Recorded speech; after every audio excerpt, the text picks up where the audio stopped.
Hello parents. The topic for today is your child having an online school fatigue? And how can you better support your child? Parents, let's face the fact.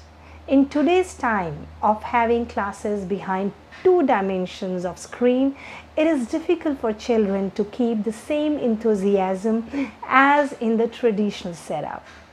The initial euphoria of seeing other children and teachers behind a screen has drained off, and an overall dullness of being in one-sided lecture has set in, especially for children below 12 years of age.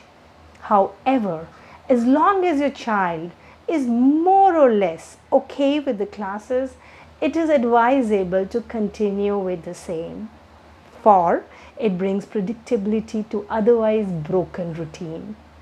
For children less than 12 years, a reminder may be required for their classes, of course. Do not nag, just a polite reminder and leave it at that. As a parent, keeping a few high levels of structure can help the child to make the best out of this mode of academics. First, fixed sleep time. For days when there is a school, it is advisable to have the lights off, aiming at 9 hours of sleep for the child. Let the child wake up earlier instead of sleeping late if the child thinks his or her body needs less sleep.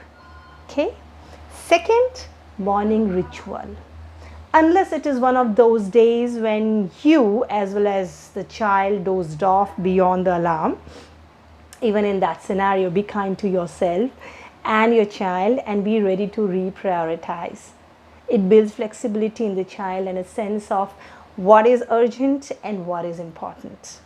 So, unless that's the case, more or less try having an expectation of morning rituals like brush, bath, and breakfast. Let the child go around, look for the device that the child is expected to use for online mode. Resist from offering your help for chargers, etc. Have at least 30 to 45 minutes in the morning based on the age of the child for all this. Or there can even be nighttime planning, the way the child would have gone through the whole bag and school dress arrangements in the traditional setup.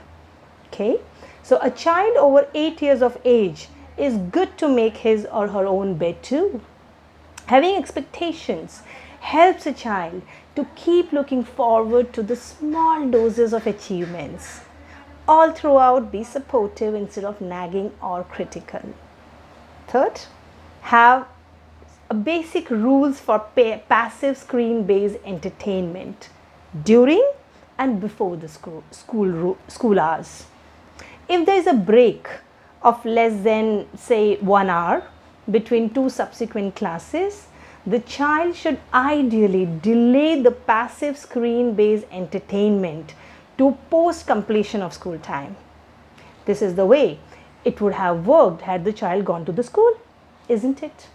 The constant switching between external passive entertainment and internal active learning, it entails heavy use of the brain. The transition is tough as well for the child. It is rather better if the child closes the device and moves around between the classes. For older children, if they wish to catch up with their assignments, it is okay as it is interactive. Be clear that if the child switches to YouTube videos or video games during the classes, the child will lose the right to continue for that particular class and is expected to read that part of it on his or her own. This is a fair expectation and it augurs with the natural consequences. Okay? Another side of passive entertainment is, unless the school is starting after 1 p.m., after the noon, avoid the routine of the child starting the day with a passive screen-based entertainment. The child just gets up and has the phone in the hand. Bad idea.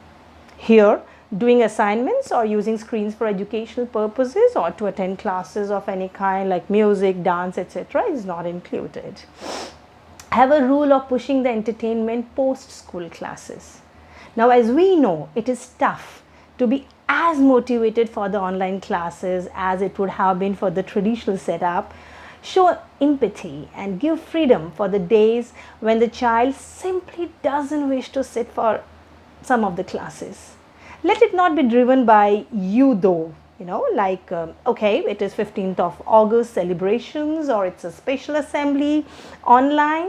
It is okay if you skip it, right? That's not the message we want to drive across. Schools are much more than academics, and that is the thought we wish the child grows up with. For the missed classes, encourage the child to find out what is being taught and cover it up on his or her own. You could also coordinate with school for a recording of the topic. Remember, the whole online schooling is new for the schools as well. They were as unprepared for this mode as you or your child was. So a feedback from parents can give them ideas to make it more user friendly, with the child being overseen by the parents instead of the teachers now. Okay. Another point here, immaterial of whether the child attends or skips the classes, let the basic rules stay the same. That is, no screen based entertainment before school time is over. This would help the child to build alternative modes of self-stimulation, even if the child skips the school. Finally, believe that the child will learn as the child grows. Let your actions not be led by your worry about the future. Will my child fall out of the habit of sitting in the school in proper posture and taking notes as the school demands?